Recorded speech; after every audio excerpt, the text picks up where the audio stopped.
folks, welcome back to episode 54 of the Podcast Digest. Thank you guys very much for listening. I really hope that you guys have been enjoying a lot of the recent episodes.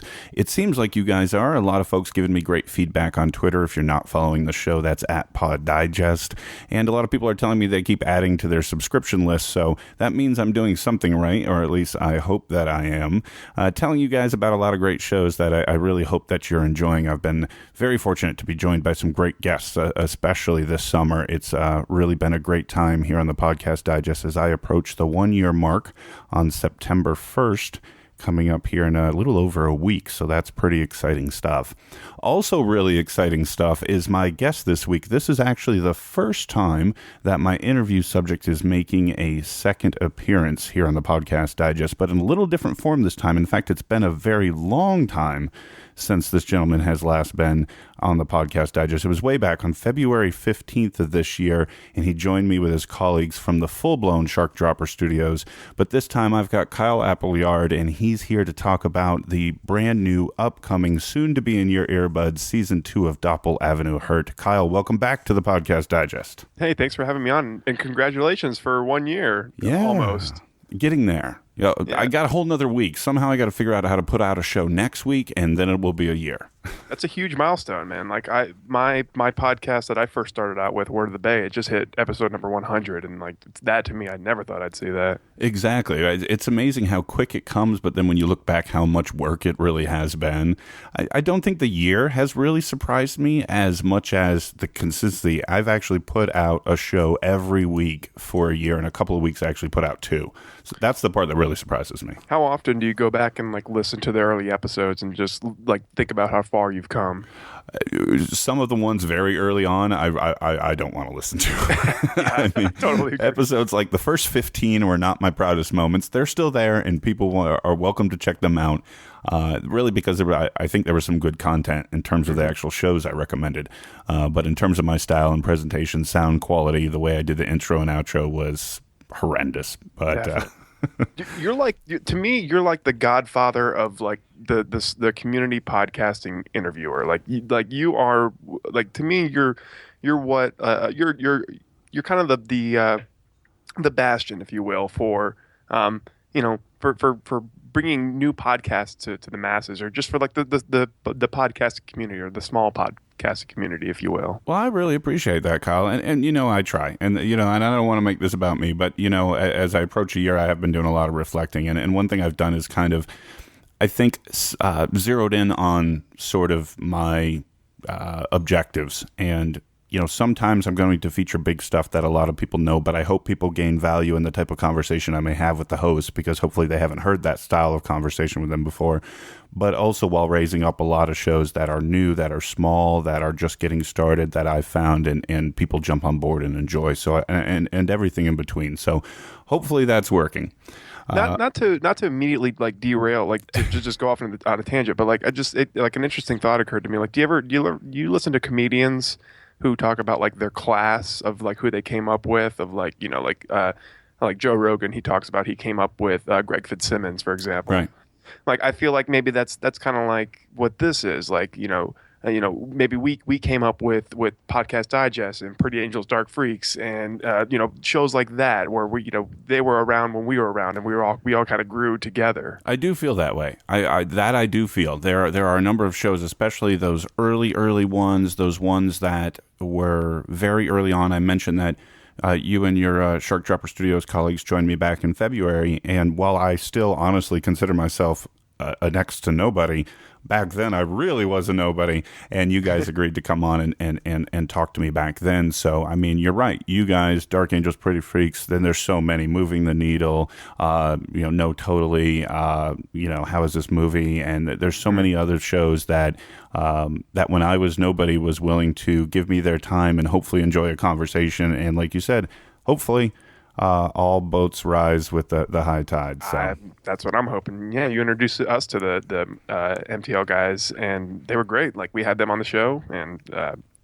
kind of built a little rapport with them, and There's a lot of good people out there doing a lot of good stuff, and that's comes right back around to exactly what I'm trying to do, which is to tell people about all the great stuff that's out there, which is a perfect segue into getting into what we want to talk about here today, Kyle, which is the big upcoming new release of Dopple Ave Hurt Season 2. But for anybody who hasn't heard that February show, for anybody who's not familiar with you or Sharkdropper Studios, give people lay of the land. Tell them what Sharkdropper is, what Dopple Ave Hurt is. Tell them it is who you are. So Sharkdropper Studios, basically, we're a podcast studio. We do, at this point, we do nothing but podcasts. So I think we have about 7 different podcasts that we're currently producing. 3 of those are fictional podcasts. The rest are nonfiction podcasts. And, excuse me. Basically, our aim at the beginning was to set out to do something a little bit different in the fictional realm, to kind of spearhead that and make that our focus. And that's how Dopple Ave Hurt came along. Dopple Ave Hurt was our first fictional podcast. It's to be perfectly honest, it's the one that we thought was going to be the easiest to produce because it's a detective serial noir show. So, there's not a lot of special effects. There's not a lot of, things that go into it that maybe like a superhero script or a sci-fi script will go into it. Now, our editor Jonathan might disagree with that, which I know he will, but it's kind of the one that we thought would be the easiest starting out with. So that's the one we started with in season 1, and that started I think it's been a year now since season 1 started airing, and now we're ready to go with season 2, and we have 2 other fictional podcasts that are just currently cranking on episodes. And yeah, that's kind of what we're doing as a production company, as a studio. We just want to continue to make quality. I think quality is what we're trying to go for, like quality content, quality sound content for your ears. And while I'm talking to you here today, Kyle, you did make an allusion there to your editor and to the group itself. If you would, for the group, for anyone listening, again, not familiar with Sharkdropper, run down the key folks. And I know we're not going to be able to cover everybody because there are a lot of people involved with the full production, but sort of the core of the group. What is Sharkdropper Studios in terms of the people? Right. I remember in the first podcast you asked, like, do you hire these people, or no? These are like a lot of these people that come on and do voices are our friends. But the core group here, the editor, as we mentioned, Jonathan Maas, he's our talented editor. He's kind of the blood that flows through the veins. He makes it happen. He puts this all together and makes it a cohesive podcast. He is our editor. The guy who creates this world, who brings these characters to life, that's Robert Lamb. He's the writer of Dopple Ave Hurt. He's the writer of Cop Doctors. He's the writer of all of our podcasts. He is our sole writer. And then you have myself, who does the voice of James Keyes, does a few different things with me, of course, does a few different podcasts. And then you have Nick Engelhard, who also does mostly some of the fictional stuff. He also does a little bit of the editing on some of our upcoming fictional works. And you have John Lossaveth, who also hosts some of our many fictional podcasts and kind of assists with like the logistics side of it and the day-to-day, that kind of stuff. Well, we're here today to talk about Dopple Ave Hurt Season 2, and that's the thing that I really want folks to key in on. And right now, the release date is scheduled for... right now, we're scheduled for August 26th. So that, I think you said this was coming out on Sunday, so that'll be in a few days. Yeah, later this week. This week. Season 2 will drop, for those of you listening close to the release date. So before people... are able to fill their ears with that. And if they haven't touched on season 1, give them a quick summary of what they will find when they go back. Subscribe to the feed for Dopple Ave Hurt, because it will be that same feed for season 2. Is that correct? That's correct. Yeah. Right. So there was an issue with that, but yeah, it's the same feed with from season 1 to season 2. So if they go back and folks, I highly recommend you do this. If you've not done this from our conversation in February, go back and plow through season 1 just for continuity purposes. But Kyle, give people a rundown of what they'll hear in season 1. So season 1 basically is it follows the story of Detective James, or I wouldn't say Detective, Private Eye James Keyes, as he he comes across a case, or case falls in his lap in Brentwood Heights. Um, Basically, a missing. Oh, geez, now you're putting me on the spot. Now I got to remember season one. It's a murdered father by an Irishman named Terrence O'Reilly. And it kind of follows the plot line, I think, of like a Double Indemnity or a Maltese Falcon. Robert has this way of making the scripts mirror these, or at least pay homage to these old classic movies. So it kind of does that. There's a lot of comedy elements. Like the way we put it in the beginning is like it's like Naked Gun meets Double Indemnity. It's like, it's like if Leslie Nielsen were transported back to the 40s and he was starring in a detective noir. That's what it would be like. So you're going to get a lot of that. You're going to get a lot of zaniness. You're going to get a lot of silliness. But you're also going to get a mystery. You're going to get a real, honest-to-God mystery that you won't know the outcome to until the final episode. And that's a really unique thing about Dopple Ave Hurt. And I like the way you summarize that with Leslie Nielsen going back to an old 40s movie. It's a really good summary of what folks will find, because it is. Sometimes you will think you're listening to a comedy. Sometimes it will be a mystery. Sometimes you'll be like, what is this? Right. And it's got all of that. But what it has in episode to episode is the wantingness for the listener to hit play on the next one and just queue them all up on their up next list and just run through them, which is exactly what I did. And I told you guys in February when I first found you guys, I think I plowed through it all in 2 sittings. I think it was like half and half in terms of the season run, and it was completely enthralling. It's not necessarily something that will leave you overwhelmed in terms of, we're looking at what, on average 20-25 minutes per episode, give or take? Yeah, just about 20-25 minutes an episode. I think the finale, episode 12, runs close to an hour. Yeah, but for the most part, it's about 25 to 30 minutes. And in that feed, folks, you'll also find, and hopefully I got it right, episode 13, was it 12 or 13? The final wrap conversation, so to speak.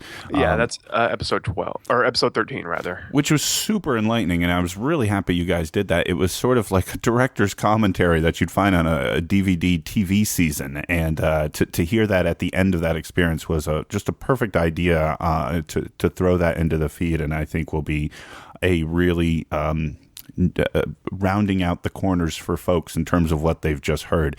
So jumping way ahead in time, is that something you guys plan on putting at the end of season 2 as well, that kind of conversation? Absolutely. I mean, that's something it kind of came naturally. And then now I've seen a couple other podcasts do the same, a couple other fictional podcasts. They would do the same with like a casting creators a podcast at the end of it. So yeah, there's absolutely going to be another, a sit down with the cast and creators. We're going to get some of the folks that we had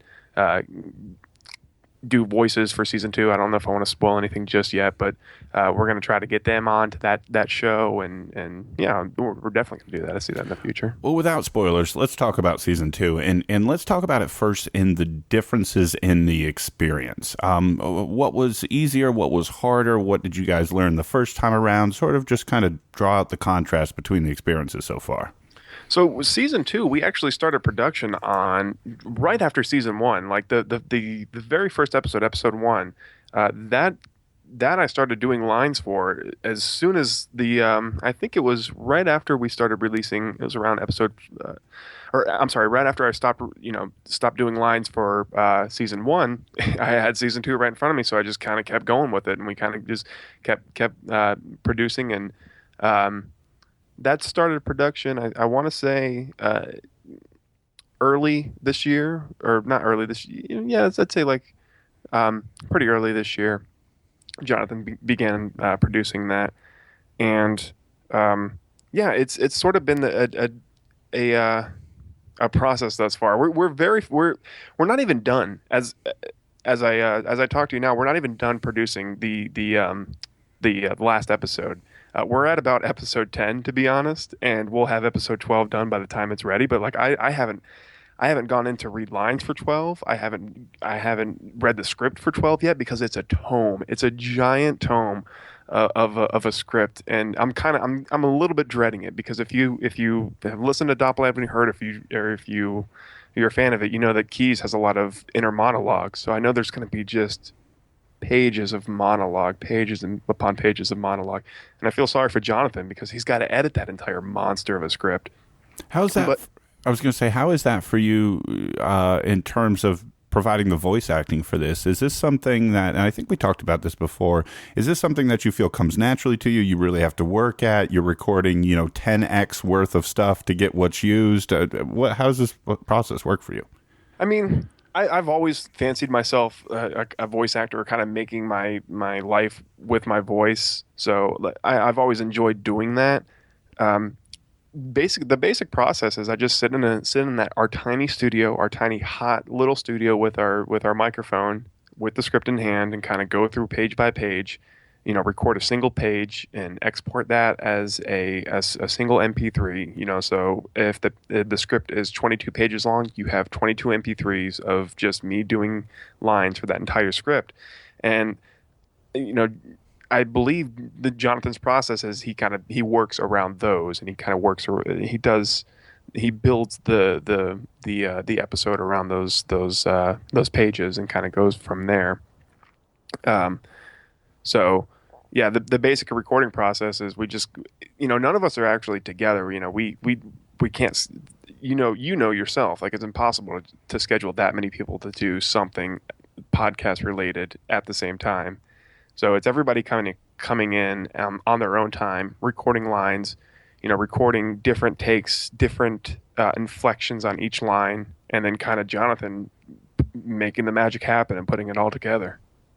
I want to hop back a little bit in time here, Kyle. I just was reminded of something that I do want to highlight for folks. Speaking of the feed, I think, again, correct me if I'm wrong, folks will see more than just season 1 in the feed, right? Is that also the location where they will see the mini-sodes, if you will? That's correct. See, I wanted to answer your question, but I wanted to go back to that because we do sort of these vignettes, these little one-offs of 15-minute episodes of kind of the characters involved with Dopple Ave Hurt, and we call it Brentwood Heights Stories, kind of to separate it from the main podcast, but it's still in the same feed. So basically what these are is they follow some of the main characters of Dopple Ave Hurt. For example, the first one we did was Edith Dietrich, who is, a fan favorite. Everybody loves her. Everybody loves Amy, who does the voice, Amy Lorg, who provides the voice for her. She kind of does this nasally sort of New York accent, which when I first read the script for Dopple Ave Hurt season 1, episode 1, I'm like, that's got to be the voice. It's got to be the chick from Ghostbusters who's sitting at, Ghostbusters, please hold. Yeah. It's got to be something like that. And Amy comes in, does the voice, nails it, and instantly becomes a fan favorite. Everybody knew right away. Oh my God, she's the one. She's bringing the hot stick to the plate here. And so of course, it was a no-brainer to give her own kind of spin-off podcast. So she had Brentwood Heights Stories, which was Edith Mrs. Catnip, which is a 3-episode arc of Edith Dietrich, the secretary in Dopple Ave Hurt, trying to find her missing cat. And it just going on zany adventures. And it also has a cameo appearance by you, Dan Lizette. Yeah, it did. And it's, if folks have ever been over to my website on my guest appearances page, of course it's listed there. And I put a special note there that this was the only time I've ever been asked to voice a character, and it was awesome. So, completely unique experience, and something I was so happy to be asked to do. However, I'm pretty sure I can't do what you guys do in terms of pumping out those pages, 22 pages of that type of thing. I think I can do this conversational interview thing. I don't know that I could do what you guys do, which makes me that much more infatuated with what you guys are producing. Yeah, we kind of find that out because we reach out. We've reached out to a couple other podcasters, particularly the Reaction Podcast guys and the Sounds Like an Earful guy for another podcast that we do called Paralyzed. So we reach out to various people to say, hey, you want to put a voice on here and do a voice, and they say sure. And it's a lot easier when you're in person and somebody here locally in person that you can say, okay, make sure you read this line like this, read it with this inflection this time, read it with this inflection the next time, and then when the next time, do the silly one or do the crazy one, or just, you can do that. But a lot of times, it's hard to kind of put that through on the internet. So you kind of send this script out and you say, here's what we're doing, here's the scene, here's your character, this is what he's like. give us 3 takes of each line, and there you go. And by no fault of them at all. I mean, they certainly don't know how the operation works or how we do things. We kind of get we get takes back where we're like, yeah, it's like they know a little bit. Like, for example, I'm not calling anybody out or anything like that, but I think there was one person who he did the entire page all the way through the first time, all the way through the second time, and then all the way through the third time. Whereas most of us will do like each line 3 times, move on, each line 3 times or 3-4 times until we get it. So it's definitely been a challenge in that regard of kind of making it happen, and it's a lot easier when someone's there in person. You can kind of it's, again, no fault of their own. It's kind of, you want to be able to let them know exactly what you expect or what you want, and it's harder to do that when you kind of just send them a script and you say, okay, do this. You mentioned that season 2 production and writing and laying down the bedwork for season 2 sort of pretty much began right after season 1 or pretty close, but yet these minisodes also ended up being produced. What was that like, sort of having 2 things happening at the same time? I know for you personally, it may not have had too much impact because Keys wasn't really too prevalent in the minisodes. Is that correct? Yeah, that's right. I wasn't. But you did the intros, didn't you? I did a couple of the intros, and I did another voice in, I think, the 3rd episode. Yeah.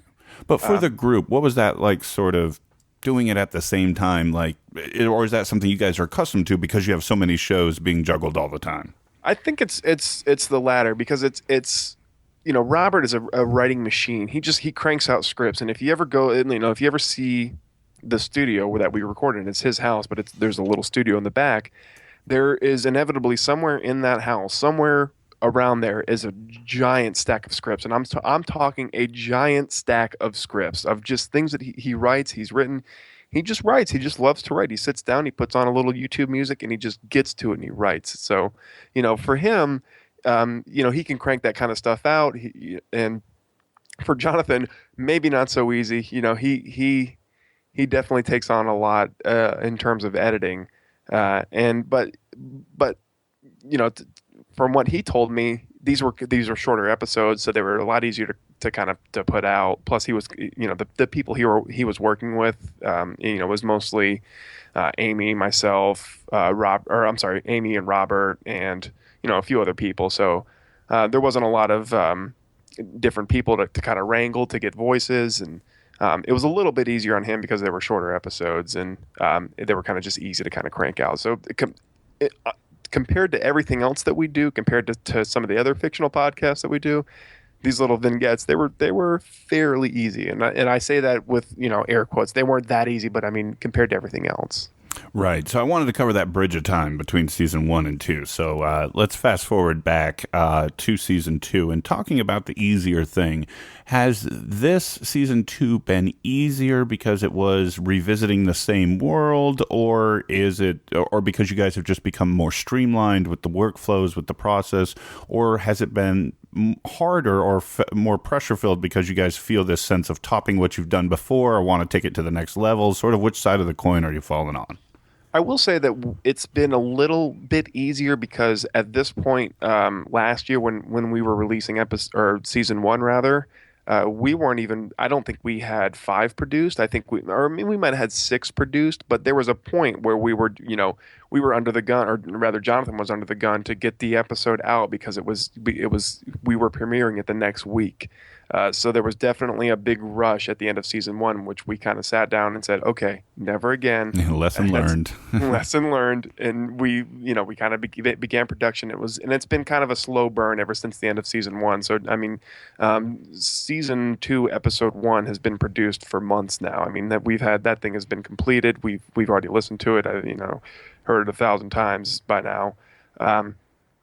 And at this point, so close to release date, we'll have through episode 10 done. So we have literally 2 more episodes to complete in the span of 10 weeks. So we've kind of learned our lesson in that regard. I think editing wise, for Jonathan, I can't speak for him, but I know that a lot of the things that that were there with season 1 in terms of music, sound effects.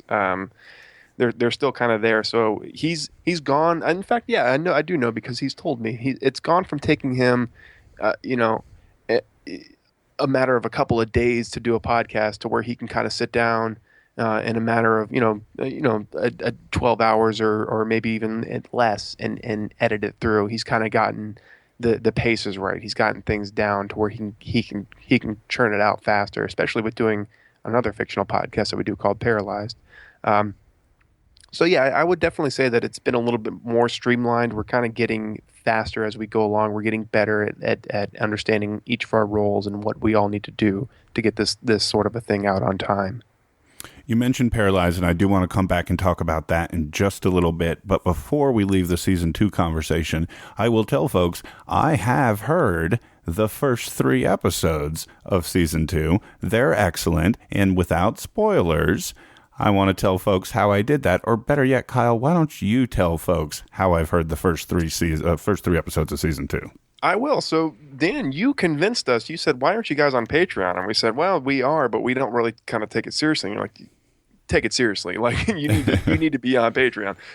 So we kind of did, and we're slowly trickling content onto there to exclusive content, things that only patrons can receive. But this is kind of the big thing that we've been pushing is the first 3 episodes, like I said, have been edited for a while. So we thought, why not put them on Patreon? For as little as $1, you can go and listen to the first 3 episodes of season 2. So if you're a fan of season 1, or if you've never heard of season 1 and you've just binge listened to the entire season, and now you're like, oh, geez, I can't wait another week.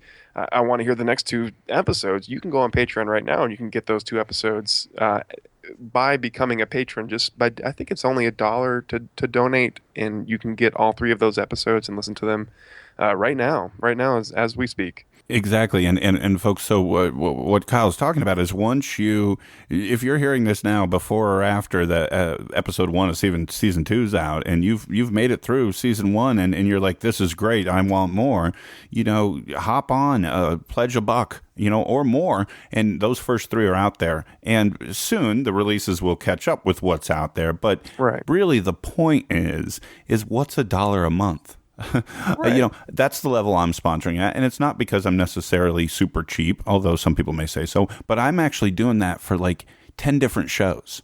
So there are 10 different podcasts out there. So I will ask you folks, I will challenge you guys, you see what you pay for Netflix, and I pay my $8 a month for Netflix. And you know what? I listen to podcasts probably 20 times more in terms of hours versus what I watch Netflix in a month.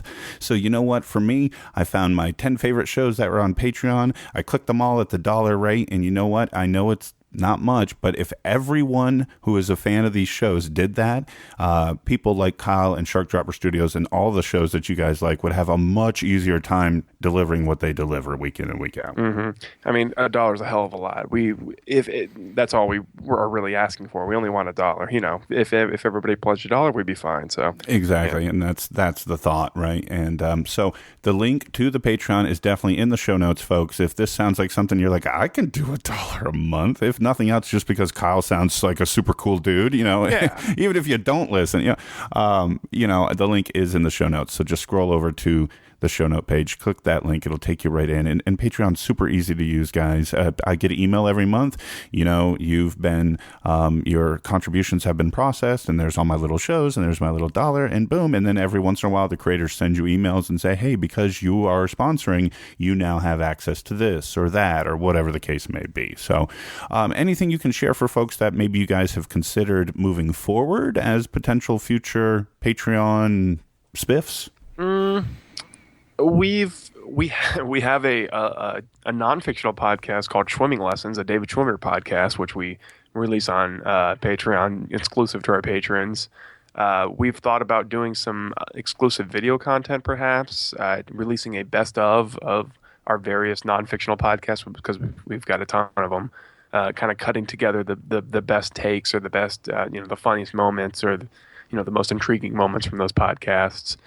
And then, as far as, maybe possibly fictional content, not really. We haven't really discussed that, because we kind of just want to get those kind of those things out to the public, and, have people listen to it, because we feel like those are our best bet to get noticed. So, maybe a few things coming down the pipeline, which I'm not entirely sure of. But Awesome. We won't hold you to we have a it. couple things. Yeah, We won't hold you to it. yeah. I don't know if you've heard any of my recent shows, but I'm getting, especially my guest spots. I'm getting this bad reputation, Kyle, of being the idea guy. You mentioned when I suggested Patreon to you guys before. Right. I don't know why. Whenever I'm in these conversations, these ideas just flow to me. But here's a suggestion, and I think it would be cool.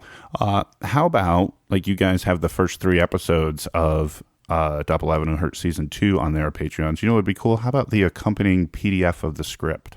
That's a good idea. Something like that, That's just a great idea. so folks could maybe then like download the PDF and like, look at it on their phone as they're listening to the show or something like that. I don't know. It would be cool. I like that. Won't cost you anything, right? No, but it would be a no. neat little kind of, it'd be a different listening experience, I think, for somebody to kind of follow through on a script, I think one of our rewards is like a signed script, like we'll print a script and sign it or something. Yeah, like and that. not that, just the PDF file, right? Just so they could open it on their phone, I don't know. No, that's a good idea. I like that. Yeah, I just throw out these things. What can I do? What can I say? I'm a genius. What? Oh, no, not that far. I'm telling you, these ideas just pop into my head when I'm talking with folks. And I wish I'd have some of those ideas for myself, but, what can we do? All right. So anything else folks should know about the upcoming season 2 of Dopple Ave Hurt? Anything you want to kind of allude to or encourage people right now why they need to get in on this train right now? We've got a lot of cool guests coming up in season 2. We were able to score in season 1. Chris Gore, who you might know from like G4 TV back in the day. He was kind enough to come on to episode 12 and voice a character. We've got a few more guests, maybe not to that level, but certainly, some great, awesome guests that we're very excited about. And I'll give one away right now. Her name is Julia W.D. Harrison, who does a lot of different podcasts, and you may have even heard her name. She's very much out there. She's very much active in the community. So she voices one of the main characters in season 2. And does an amazing job at it. I was just going to say the exact same thing. Folks, I told you I've heard the first 3. She is... you talked about the Edith character in season 1, how it just jumped off the page as an immediate fan favorite. My prediction is Julia W.D. Harrison's character in season 2 will have the same effect. She is awesome. Yeah. And I mean... all throughout the production of season 2 so far, like she'll occasionally make like Instagram videos or vines of her doing the character in full dress of kind of doing the character that she plays, and it's been great. So she's been awesome so far for us, and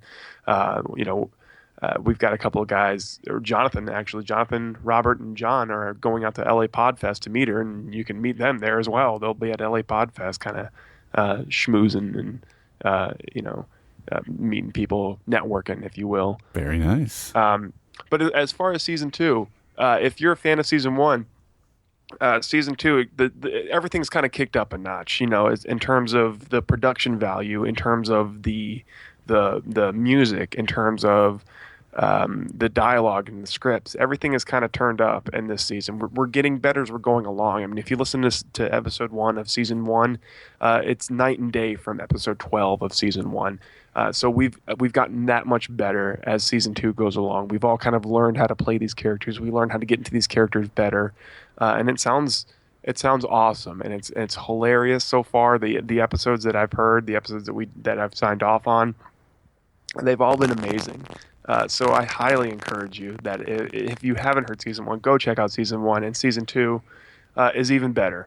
So I don't know how.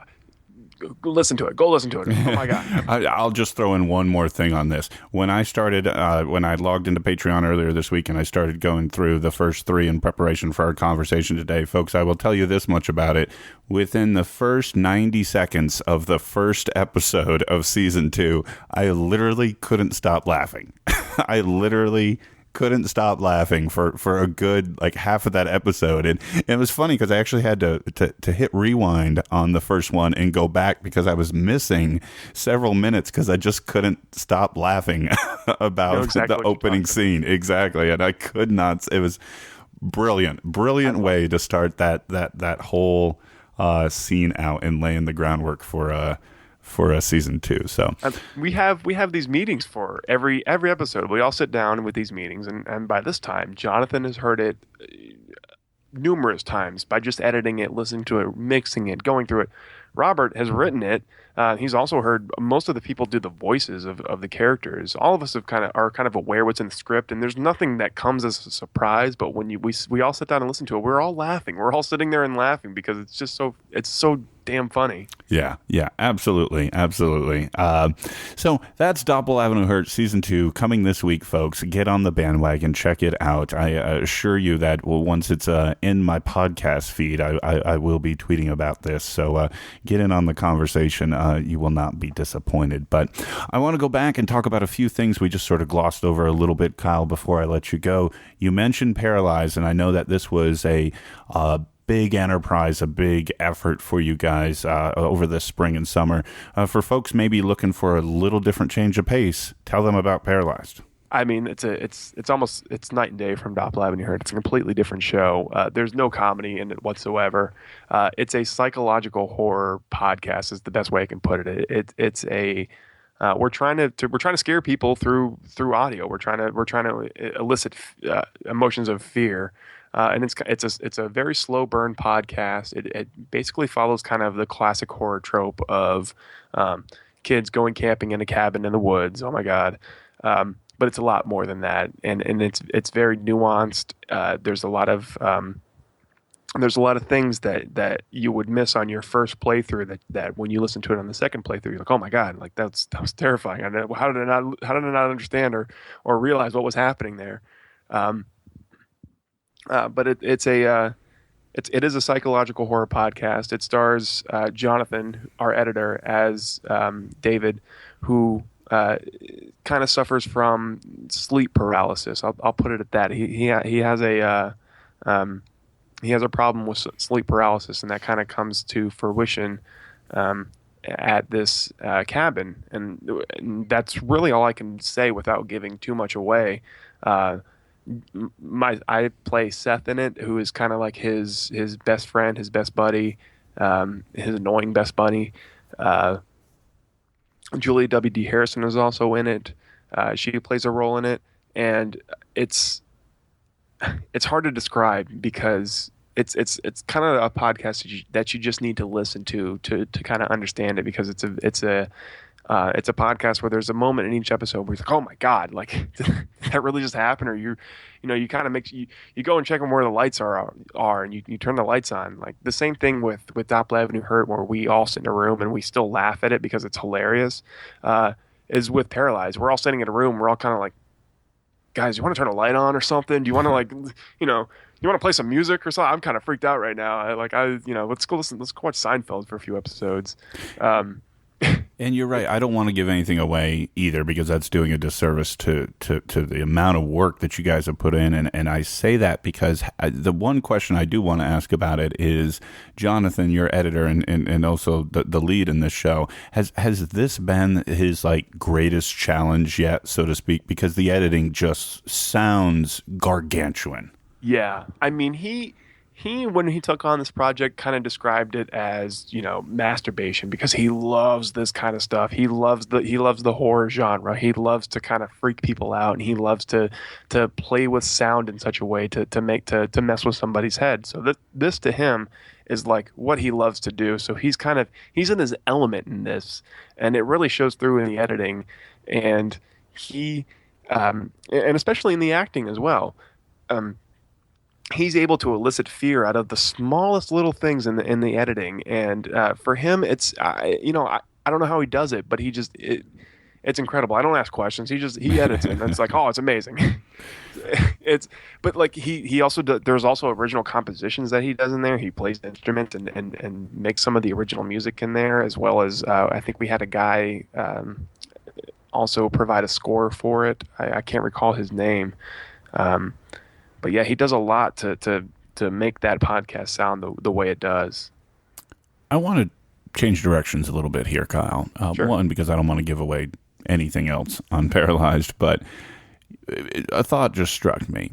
We talked a little bit about your experience with the voicing of the characters and your roles in these different productions, and you talked about sort of always fancying yourself a voice actor. You talked about Robert and his writing and his scripts piled up and so on and so forth. And we've talked now a couple of times about Jonathan and his editing prowess, if you will. And anyone who listens to even a few episodes of any of these shows we're talking about wouldn't disagree with any of these summations of people's experience at this point. Is there any worry or concern that one of you in each of sort of your fields of expertise ever decide to sort of pick up your ball and go home? Or better yet, one of you get picked up by a big, production, like, NPR comes calling or WNYC comes calling, you know what I mean? That type of thing.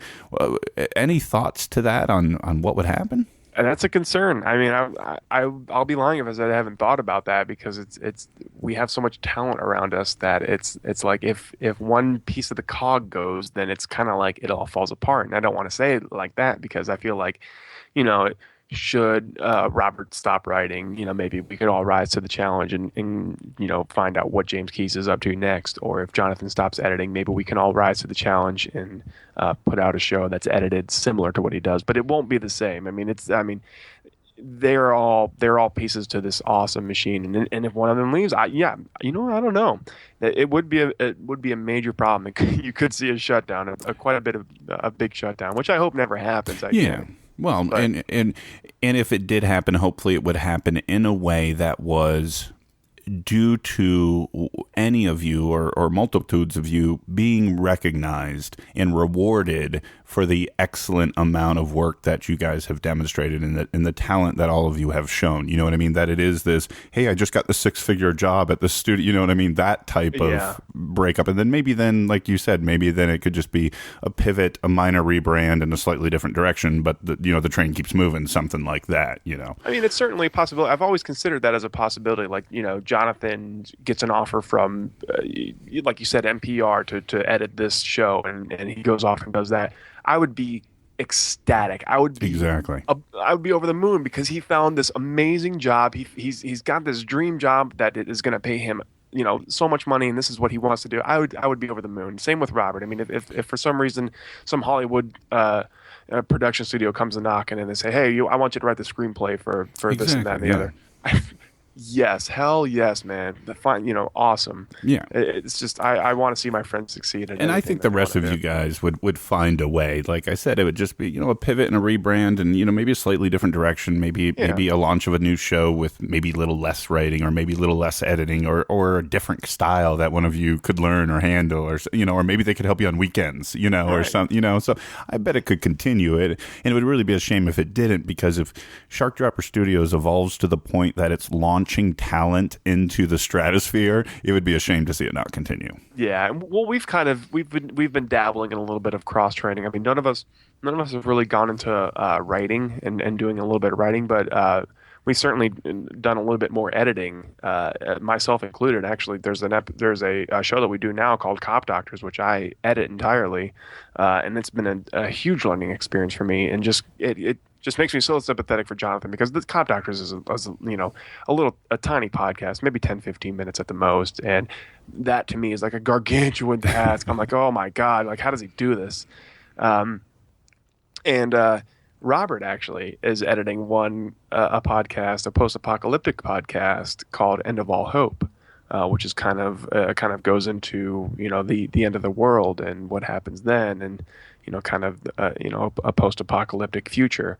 Robert's been editing that, and we have actually a lot of dialogue recorded for that, and that's hopefully coming out, perhaps next year, depending on how well the editing goes. But Robert's actually taken on the editing with that, as well as Nick Engelhard doing a lot of the, putting a lot of the voices together, putting the dialogue together, giving it to Robert. Almost Nick kind of is like he serves as like the inking, someone inks a comic book, and then the artist goes in and, that sort of thing, or, the artist makes it and then someone goes in and inks it and all that rather stuff. So, we've kind of had that going on. So we're kind of trying to get the wheels moving of all of us being able to edit and release more fictional content. I got to ask you this, Kyle. When you talk about how you guys prep season 2 of Dopple Ave Hurt, or the one now that you just mentioned that Robert's going to be editing, that should be out sometime early next year. You guys have learned and are doing this play ahead game to make sure that you guys have the time allotted to get to a quality level that you're satisfied with prior to release. And what I'm wondering is, and this sort of reflects back to how we opened this conversation when we talked about the podcast digest hitting a year, and the thing I was most proud of was an episode every single week. I can be one to say for sure, and I know, as you know, a lot of podcasters listen to my show, and there are podcasters out there right now who have either retired shows, who have had multiple hiatuses or delays, or have just not been able to get up the gusto to release that episode that week, or whatever the case may be.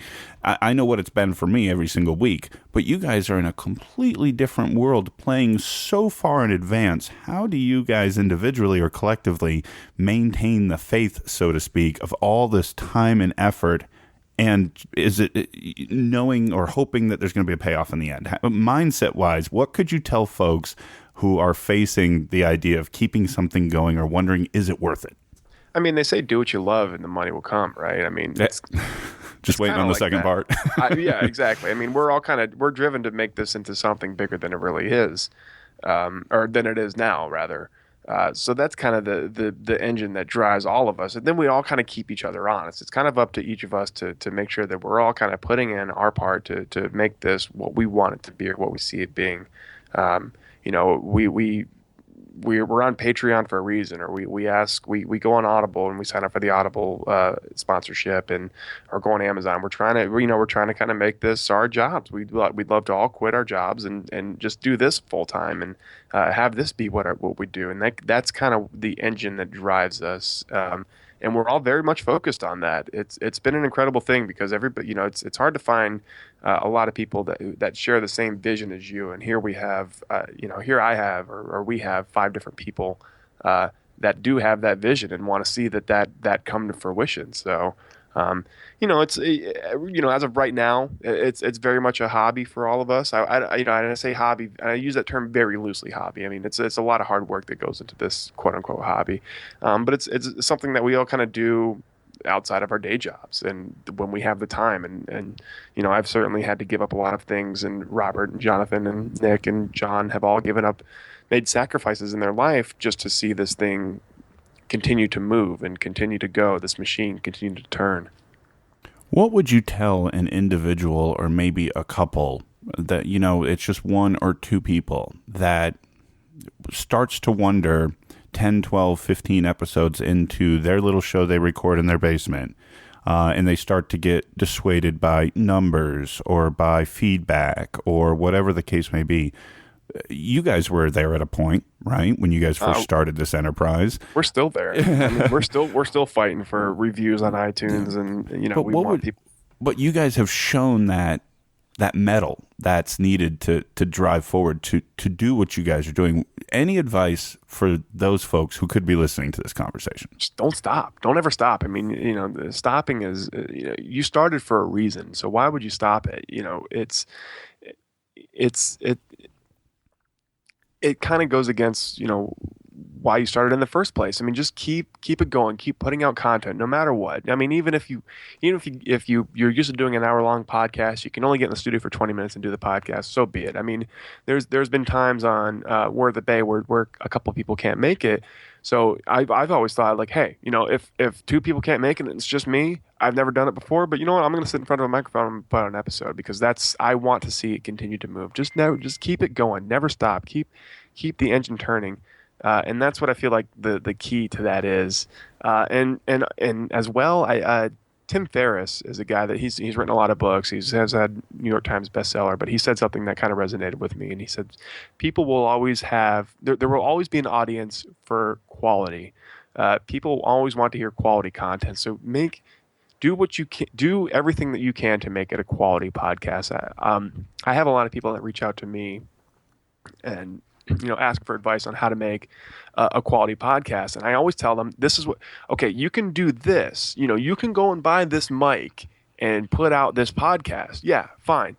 or you can spend a little bit of money, get a better quality podcast, and potentially get more listeners, which I think is the better way to go. So I think, don't stop and focus on quality. Always put out a quality product, because the thing is with podcasting, there's thousands of podcasts out there, and that's awesome because everybody has their niche. Everybody has their audience. You're gonna find your audience because there's something for everybody out there. So just keep putting out your podcast. They're gonna find you if you're quality. If what you do, regardless of what you do, people are going to find you. People are going to like what you do. There's going to be someone out there like you. There's going to be 500, 1,000, a million. There's going to be there's going to be those people that like what you do and want to follow you. Just never stop. And that's excellent advice, and it's well said, Kyle. Really, and I will just add one more bit to that conversation, because if that person is listening, I want to add a layer of icing to the cake you just made right there. I've said something before, although I haven't said it on this show in many, many months, so hopefully this isn't too repetitive for people who've heard me say this before, but, I heard somebody say this once on a podcast, and I wish I could remember who it was, but, if you release a podcast every week or every 2 weeks or even once a month or whatever, think about a number. And, if you're not happy with what that number is, it's easy to have the numbers game get you down. But think about, if in a week or 2 weeks between one episode and another, you get, let's say, 100 downloads. Most podcasters would consider that number fairly low, right? Mm-hmm. But think about it this way. If every Saturday morning at 10 a.m. at the local hotel around the corner from your house in their conference room, that people were asking you to come and stand in front of a room with 100 chairs, and 100 people every Saturday morning came in and filled those chairs just to listen to you talk, would you think that's something pretty cool? That's something pretty awesome. Right. If people wanted to hear you talk enough that every week 100 people would drive to this hotel and get out of their car and go sit in a conference chair watching you for an hour, you would probably think you were pretty damn important. I would. Well, take that mentality, and then when you look at your numbers, think about it that way. Yeah. And I think that helps with the perspective of how you gauge moving forward. Because like you said, and maybe you're not at that 100 number, maybe you're at that 50 number. Same conversation, right? Make that 50 100, make that 100 150. Then all of a sudden you're filling, small stadiums as opposed to conference rooms. Yeah. And I mean, anytime someone approaches me or says, or talks about doing a podcast, I say, do it, please do it, please do it. It's like I feel no competition at all, because ultimately, someone's going to find them, and there's going to be an audience for that person. There's something for everybody. So I say, if you're out there and you're thinking like, oh man, I should totally do that podcast. I should totally start that podcast. Please do it. Do it. Absolutely do it. Absolutely. There's a cup of tea out there for everyone. That's for sure. Yeah. You mentioned a couple of the other shows that you guys have in the studio, and I want to make sure we highlight all that Sharkdropper's doing nowadays in terms of things people can see. And I know you guys always have a number of things in the hopper, but in terms of things people can search for in iTunes right now, what are they that we haven't gone in depth on? Obviously, we've talked about Dopple and we've talked about Paralyzed, but you mentioned Word of the Bay and you mentioned a couple others. Give people the rundown and what they can find. Yeah, I feel like I haven't talked up John Lotsvith enough, and he hosts a few different podcasts on the network. First and foremost, he does the Horror Play podcast, which is a great podcast that we do, where we try to search for the scariest video games. Myself, Robert, John, Adam, Jetmore, who's a frequent guest. I believe Tyler's also a guest. We all sit down, play a game, and give our honest take and review and try to find the scariest video game. And actually right now in that podcast right now, there is a tie for first place of the scariest video games. And those two games are Slender the Arrival and the playable playable teaser for Silent Hills. So this playable teaser isn't even available. You have to find a PlayStation that still has it because they took it off the PlayStation Network. It's that kind of game. And it's probably one of the most horrifying games I've ever played in my life. And we talk about it on the Horror Play podcast, and that's hosted by John Lotsvith.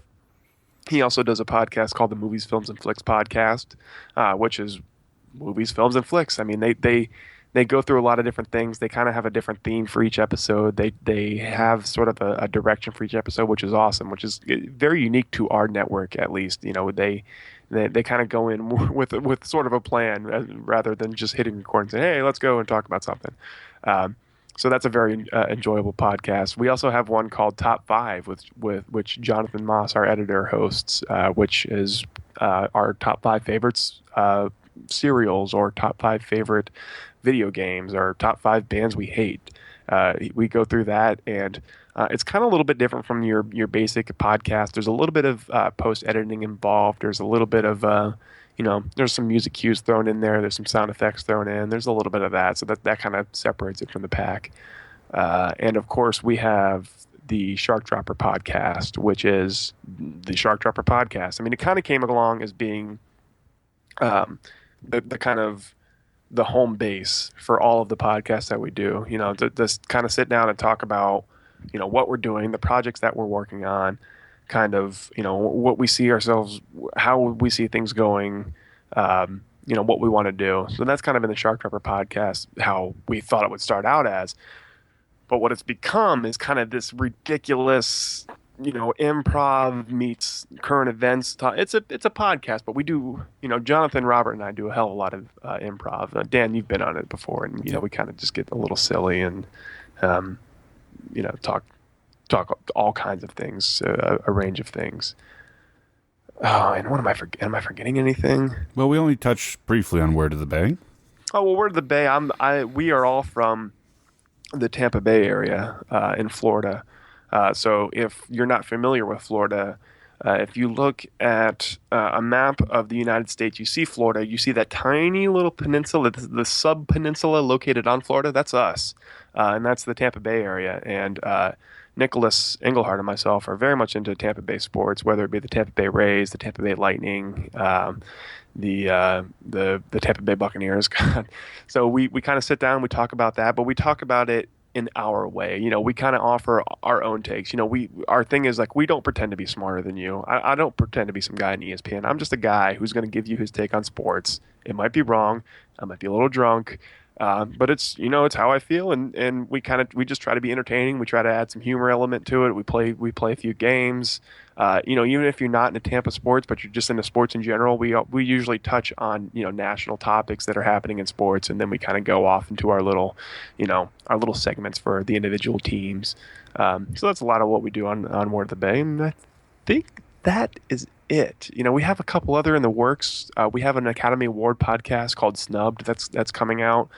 We're working on a few different things, which we we're kind of, we sit down and have meetings every once in a while. We kind of kick around an idea for a podcast where, guess the plot, where, we have a podcast that we might do based on a game show that we're kind of kicking around. So we're always kind of looking for something new to do. Well, you've got all this free time to fill, Kyle, obviously. Oh yeah, of course. I mean, I work 9 to 5, and you come home. I got enough time to go to the gym, and then it's hitting it hard on the podcast of the day. Pick a day, and it's a different podcast that I'm doing. So it's fun. I wouldn't do it if I didn't enjoy it. I enjoy it so much, and I love the guys that I do it with. I mean, they're all, not only do I consider them my partners, but I consider them my best friends. So, the reason we are all able to do this together is because we are such good friends, and we are able to talk things out and kind of get things, kind of be on the same page. So, I love those guys, and, I wouldn't want to do it with anybody else, and I wouldn't do it for anybody else. So, well, not to get too sappy on it, but one thought I just had is that even if one of those scenarios we talked about with somebody getting launched into the stratosphere, being plucked into some big 6-figure income job, or if something dissolves for any other reason, after that point of dissolution, and let's hope that's a long way from now, but should it happen, you guys will always be able to be like a high school reunion, 10, 20, 30 years down the road, you'll be able to look back. But even better than that, you'll be able to re-download this whole history. You know what I mean? It's all on there for all time, right? I think about that all the time. Yeah. because like now when we we do hang out outside of the podcast, but most of the time when I see these guys now, it's we're talking in front of a microphone or we're talking about Sharkdropper, but most of the time we're just sitting in front of a microphone and talking, and that's going to be amazing 30 years down the road when I can say, hey, here's that time I sat down and talked with Robert and John and Nick about whether or not I would prank a girl based on if she's blind or if she's deaf, something like that. Your kids will love it. Or they will, well, I haven't thought that far yet. But, I'll hear it one day. Keep your 6 or 7-year-old daughter away from your phone, 15 years from now. Yeah. I just, Daddy doesn't, he does something else. He's an accountant. Yeah. You're banned from the internet forever. Yeah, exactly. Well, before we go, Kyle, please tell people where they can find Sharkdropper online, yourself, social media websites. Go hit it. So we try to make this as easy as possible. You can go to www.sharkdropper.com. If you just go there are literally the artwork for each of our podcasts is right there on that page. You can click on each of those. You can click on the artwork. You can go to the RSS feed, or you can subscribe to it in iTunes. Each of those podcasts are also on the Stitcher app, and I think that's it. But they are all right there for you to look at if you want to get a little bit more in depth, or if you kind of want to see listen to some episodes right there on the page. You can go to there's a button there you can click that's podcasts, where it kind of brings up all the Stitcher players for each of those podcasts, and you can listen to the latest ones or any of the ones that are available on that Stitcher codex, if you will. Going back to the main Sharkdropper page, on sharkdropper.com, next to the home button, there is a link to the Patreon page, which we discussed before this. You can go onto that and give us a little bit of money, give us $1 and listen to the first 3 episodes of Dopple Ave Hurt, or listen to Swimming Lessons, a David Schwimmer podcast, or you can listen to the best of Sharkdropper, anything like that. We are on Twitter at Sharkdropper. We're on Instagram at Sharkdropper. We're also on Periscope at Sharkdropper. Basically, everything, it's Sharkdropper. Sharkdropper.com, at Sharkdropper on your various social media sites, facebook.com/Sharkdropper. Stop saying Sharkdropper. Driving the point home. And many of those links, usually I say all of those links will be in the show notes. I may miss one of them. But many of those links, especially to the website and the Twitter and Facebook, will be on the show notes as well, folks. So, Kyle, thank you very much for joining me this week. And we're going to have to do this again in another 6 months. Absolutely. You're going to have to come back on the Sharkdropper podcast one day. Always willing to do so. Always when we got into the whole, what was it, the worst Adam Sandler movie? The worst Adam Sandler. We kind of, you're our go-to for like, if we're talking about like a playlist or something like that, or, some kind of, we like, what would Dan Lizette do? Always happy to join you guys. I've been a big fan of yours and all of Sharkdropper and the work that you guys are doing for the better part of this year. I was a late comer to Dopple Ave Hurt, but since then, not only it was interesting. Not only did I get into Sharkdropper stuff through Dopple Ave Hurt, but actually it was my onboarding into all kinds of fictional podcasts now. And what's funny is it seems like at least a lot of these are starting up after you guys, and I could be completely wrong on that, but I've gotten into some more lately that weren't around. The one that's coming to mind now that I think just launched in May, that draws a lot of comparisons for me is Black Tapes. Oh, really? Yeah, I'm not sure if you're familiar with Black Tapes podcast, but that's a really interesting fictionalized podcast as well, except unlike you guys, I don't want to say they try to sell it as real. It's presented as a realistic thing, and you could probably go an episode or two before you realize. I actually had to go to the website before I realized that it was actually a docudrama. Oh, wow. Is how they called it. But like I said, that came out in May, and it seems like there seems to be a more proliferation in the fictionalized podcast than even the last time since we spoke. But, in a lot of ways, it feels like you guys opened that up. That's probably not factually accurate per se, but, at least for me and my listening habits, you guys did. So yeah, I don't know. I can't say the same thing. I mean, I never was aware of other fictional podcasts, but now that we have one, I kind of search them out more, so to kind of see what else is out there. I don't know. I don't know what came first. Yeah, maybe you guys were the first. Yeah. I'd like to think we were. I honestly don't know, so I don't want to say one way or the other. Either way, folks, all these links that Kyle and I have talked about will be in the show notes. And again, thank you for your time, Kyle. It's been another great conversation catching up with you guys. And folks, I strongly encourage you to check out Dopple Ave Hurt Season 2 coming this week, and go back, listen to Season 1, and once you get into that world, go to sharkdropper.com, and then you can find out all these other great shows that Kyle and company are producing. Folks, that will do it for episode 54 of the Podcast Digest. Any feedback, thepodcastdigest.info is the easiest way to get in touch with me. All the links to social media and all that fun stuff is there, as well as the English lady who's about to come online and tell you that as well. Till next week, folks, I hope you enjoyed. My name's Dan Lizette, and I'll talk to you again next week. Thank you for listening to the Podcast Digest. You can follow the show on Twitter at PodDigest, like the show on Facebook at facebook.com/The Podcast Digest, email the show feedback at thepodcastdigest@gmail.com, and you can find all the previous episodes and exclusive blog entries at the show's website, thepodcastdigest.info.